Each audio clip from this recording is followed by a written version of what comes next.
Vocal resonance is the auscultatory part of the vocal fremitus और इसमें हम step के थ्रू साउंड्स परसीव करते हैं। आपको बोलना है 1 2 3 और हम all areas of the chest जो 9 एरियाज हैं वहाँ पर स्टेप रखेंगे।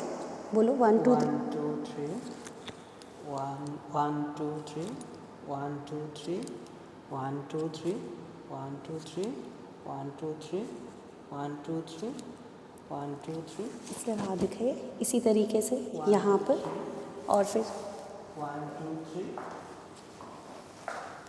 1 2 3 1 2 3 1 2 3 1 2 3। And there are certain conditions जिसमें हमारा वोकल रेजोनेंस इंक्रीज हो जाता है, जैसे कंसोलिडेशन।